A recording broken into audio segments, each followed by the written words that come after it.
This is a poem, I think it's from Australia, but it's certainly Australia or New Zealand. It's called The Bunyip. "Who am I?" asked the Bunyip. "What am I? Please tell me. For my purpose isn't clear." "No answer," came the stern reply. "You'll get no help from me." And thus he went a-wandering, searching far and wide for someone who could put an end to his longing deep inside. One day he found a piece of glass discarded by a lake. He gazed into its surface. Oh, now that was a big mistake. For in that glass he met himself. The image struck him dumb. No one could love that ugly mug, except perhaps his mum. So, overcome by black despair, the poor old Bunyip sobbed. The tears poured down his warty cheeks and ran into his gob. He cried all night, and then all day, and then all night again. The rain it poured, the wind it howled, as if to voice his pain. Then suddenly emerged a shape out of the primal soup. Round and warty, big and black, the Bunyip was cock-a-hoop. "Who am I?" asked the creature in a strangely girlish voice. The Bunyip's pulse began to race. His lumpy heart rejoiced. "What am I?" begged the creature. "Oh, I wish that I could see." "You're a Bunyip," cried the Bunyip, "and you look, well, just like me." I told you, and it was a bit silly. I hope you've enjoyed this recording. We sort of have. We had to botch a lot of things together due to my fault, but January's a bad month, isn't it? We'll improve for next month. And January's nearly over. It is. So don't go out in the cold if you can help it, and stay warm. And we'll be with you in 4 weeks' time. Bye. Bye, everybody. Bye. Tatty bye, everyone. Tatty bye. Tito.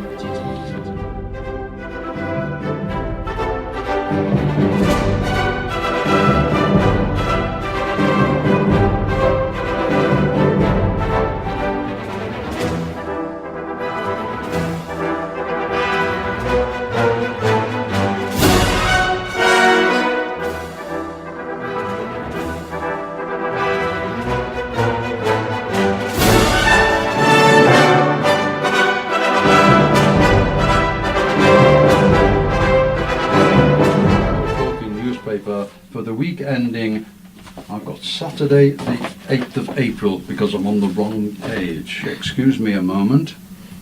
Well, that's our first cock-up of the recording out of the way. The Liverpool Talking newspaper for the week ending 26th of January 2019. This is issue number 1870. Today we have... who have we got? We've got you. Gabrielle Douglas, we've got Hi. Janet Coyle, Hilary Linsky, and myself, Peter Linsky. And you'll excuse me if I'm slipping all over the place today because we've been to a funeral this morning and I still haven't got over it. Right, let us get started on the news. First of all, lighting up time and daylight time. On the day that we're recording this, which is the Thursday, lighting up time is approximately 16:39. And daylight time, dawn time, is 8:09 tomorrow morning. So by the time you get this on Saturday, it'll be a slightly earlier dawn time and a slightly later lighting up time. Dinosaurs Right, and let's get Lego on big with cats the to go on prowl through zoo. And this is an article by Ellen Kerwin from the Echo, Tuesday, January the 22nd. Chester Zoo has announced its 2019 calendar, including major plans for new habitats and visitor experiences. The programme includes the arrival of previously unseen species at the zoo and exciting events such as the Predator's Experience, based around lifelike recreations of Jurassic Park dinosaurs. New animals will be in the zoo's new Madagascar habitat when it opens at Easter. The multi-million-pound investment in new animal habitats is part of a major long-term plan to transform the zoo into spectacular zones, inspired by the global regions where the zoo's conservationists work. Jamie Christen, Chief Operating Officer at the zoo, said, "There are plenty more experiences to inspire learning and play in 2019. With more than 20,000 animals, you might think there's little you can't already see at Chester Zoo. But in 2019, we'll also be bringing you life-sized animatronic recreations of extinct predators, ranging across 200 million years of history. And before all this, the zoo will become overrun with Lego animals." We were humbled to greet more visitors in 2018 than at any time in Chester Zoo's long history. Every person through our gates helps to prevent extinction by supporting our vital work as a conservation charity. We look forward to welcoming each and every visitor back again in 2019. The first big event is Lego Big Cats from Wednesday, February the 13th to Tuesday, April the 30th. A major exhibition of 12 life-sized big cats will be joined by a host of other specially created Lego animals on public display for the first time. Families are invited to explore a trail through the zoo, see the big cats display, create their own animal models, and join the zoo rangers to discover more about big cats. The new Madagascar zone will open at Easter and bring wildlife conservation to life through detailed recreations of stunning forest habitats for visitors to explore. And from autumn 2019, visitors will discover an expansive new habitat for the zoo's endangered Asiatic lions. Inspired by the dry forest and savanna habitats of Gir National Park in India, the only place in the world where Asiatic lions still range, the new area has been created by the zoo's conservationists, who are caring for the species as part of a European endangered species breeding programme. A rare duck has made its home in Sefton Park, where it's been delighting walkers who pass by. 2 mandarin ducks have been spotted in several locations round the lake, including the stepping stones. Many people have posted photos of the duck to social media, including at USMAD-TV, who also shared the photos with us. Beautiful mandarin ducks were introduced to the UK from the Far East, as the name suggests. Oddly for a duck, it nests in trees, sometimes high above the water. The Wildlife Trust explained the difference between the male and female ducks. They are unmistakable. Male mandarins have elaborate plumage with orange plumes on their cheeks, orange sails on their back, and pale orange sides. But if you look at the picture, they also have blue, white and pink on their heads, and pink beaks, and a nice patch of white round the eye. The females are dull in comparison, with grey heads, brown backs and a white eye stripe. The ducks are normally found on park lakes and other wetlands with overhanging Wednesday, trees. January the 23rd. Paul's Joy at Top TV Award. Birkenhead-born Paul O'Grady won the Best Factual Entertainment Award for his show For the Love of Dogs at last night's National Television Awards. He said, "Thank you very much, this really does mean a lot. Thank you very much to the dogs for allowing us to film them." Peter Kay's Car Show was given the Best Comedy Award. David Williams was named the best judge on TV, beating Britain's Got Talent colleague Simon Cowell. Suspenseful BBC series Bodyguard was honoured with the Best New Drama Award. The BBC's This Morning scooped the Best Daytime Show honour, beating Good Morning Britain. The Chase, hosted by Bradley Walsh, was Best TV Quiz Show. Those of you who listen to Radio Merseyside will know that Billy Butler has left us, and he's been a fixture on Radio Merseyside for a long time. But this is an article, Whatever Happened To? And it's former Radio Merseyside DJ Billy Butler's Whatever Happened To slot delighted his listeners for years. And here's the latest instalment of things from his past which may or may not have gone, but have certainly not been forgotten. Whatever happened to taking a piece of loaf, taking all the middle out, stuffing it with chips, covering it with sauce and putting vinegar on it? Oh, it tasted lovely. Whatever happened to the shops where if you owed them money they would put your name and address in the window? That made people pay up quickly enough. Whatever happened to the rowing boats on Newsham Park and Sefton Park? Whatever happened to storing bommy wood from round about the beginning of October and having to protect it from people who lived in other streets? Whatever happened to your mum buying a quarter of sweets, then rolling up pieces of the Echo into cones, giving you one each and then sharing the sweets out? Whatever happened to that red wax people used to put on string after tying a parcel? I used to love burning that with a match. Arsonist. Whatever happened to putting on your Sunday best clothes, going to church and then coming back and having to take them off and put your old clothes on and going out to play? Whatever happened to going to the park and seeing who could swing the highest on the swings and who could jump off when they were at the highest point? We must have been mad. Whatever happened to sticking your chewed up balls of chewy on the back of the bedstead so you could start it on again in the morning? Oh, gosh. Whatever happened to the old St John's Market with the cafe and the rafters, the turkeys all hanging up at Christmas, and that big gala pie with the egg in the middle? And the street stalls at the back of the market with the ducks, the geese and puppy dogs, and the man at the chiropodist stall who had a skeleton's foot on display? Whatever happened to getting the ferry boat but not getting off at the other side, hiding from the ticket man in the boat and crossing the river as many times as you could without him catching you?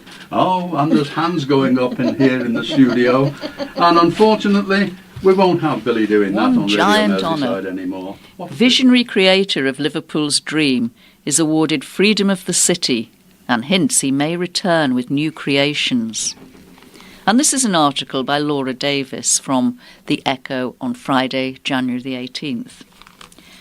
Giants creator Jean-Luc Courcault fought back tears during the final moments of the marionette's last visit to Liverpool.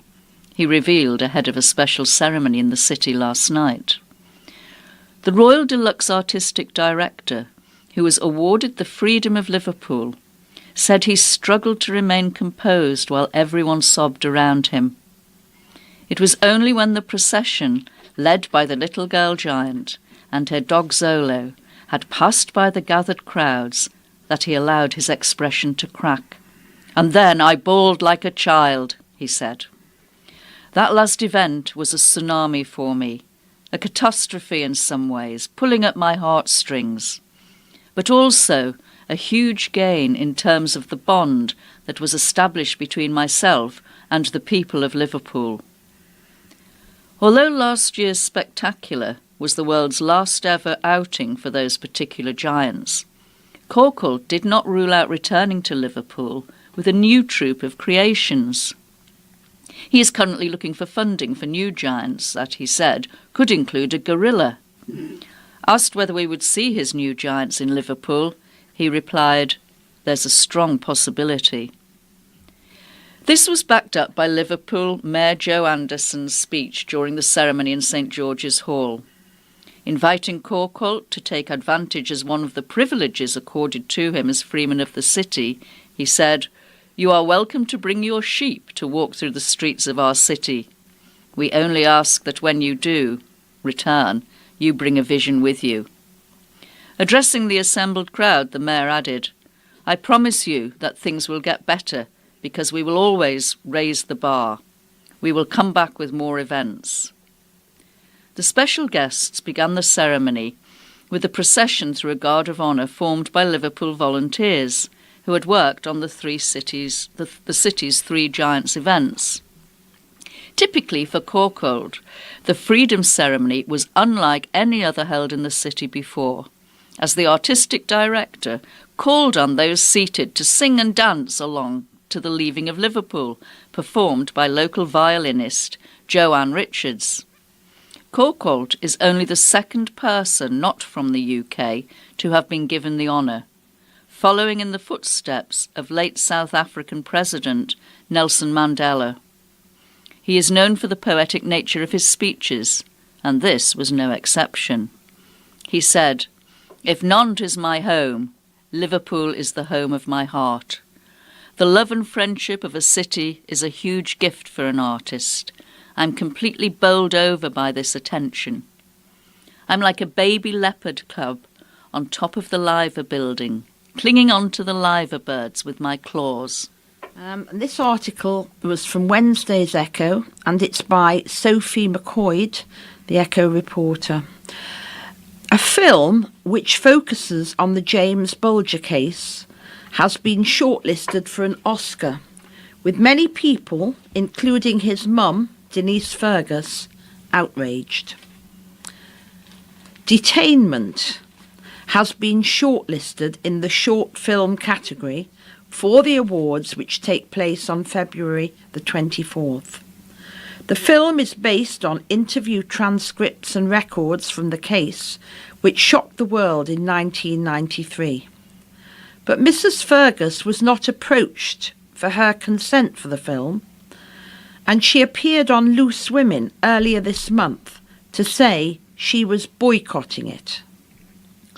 The film is said to sympathise with James killers John Venables and Robert Thompson, with the director Vincent Lamb saying they weren't born evil.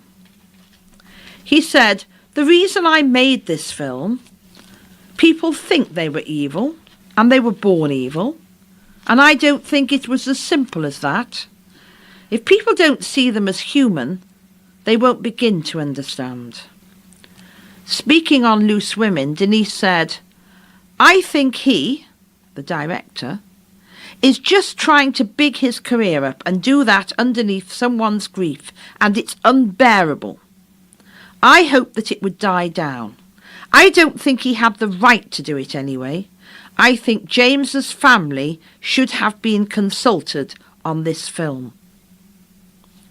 Following the news that the film had made the shortlist, people began to vent their anger on social media, and Denise released the following statement. She said, "I cannot express how disgusted and upset I am at this so-called film that has been made and now nominated for an Oscar. It's one thing making a film like this without contacting or getting permission from James' family, but another to have a child reenact the final hours of James's life before he was brutally murdered, and making myself and my family have to relive this all over again. After everything I've said about this so-called film and asking it for it to be removed, it's still been nominated for an Oscar, even though 90,000 people have signed a petition which has now been ignored, just like my feelings, by the Academy. I am so angry and upset at this present time. I personally want to thank everyone that signed the petition up to now, and hopefully will continue to support me in this. I just hope the film doesn't win its category in the Oscars." On social media, other people were angry. One, tweeting directly to the Academy, said, "Totally and utterly disgusted that you didn't remove detainment."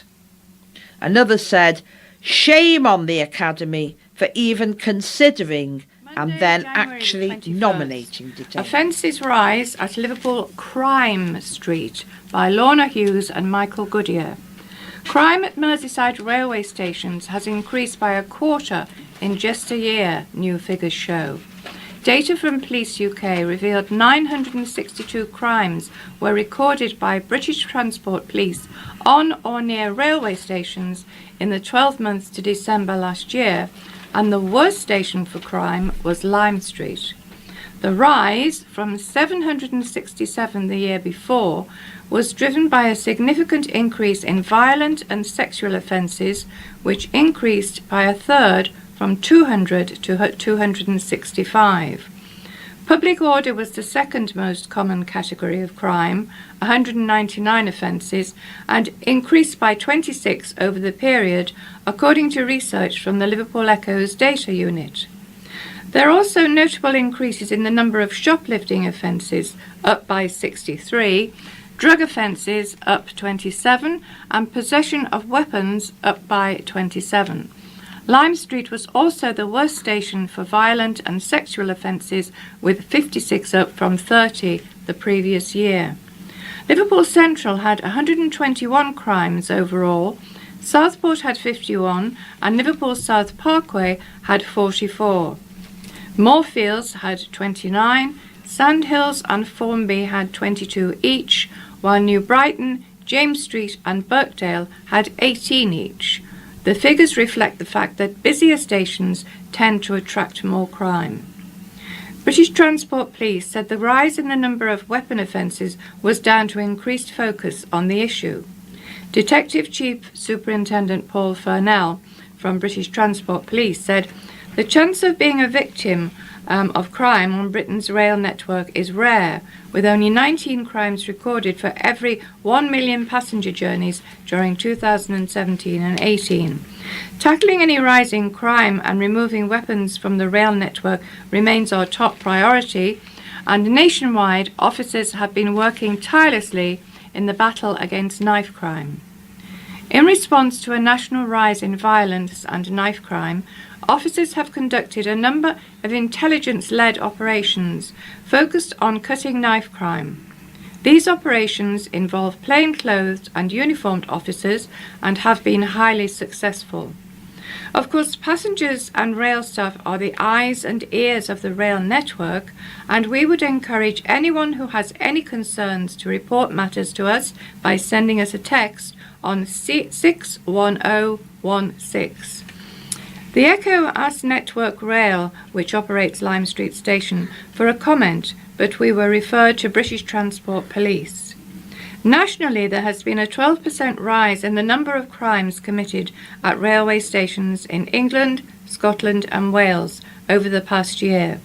The figure jumped from 49,814 in the 12 months to December 2017 to 55,609 last year.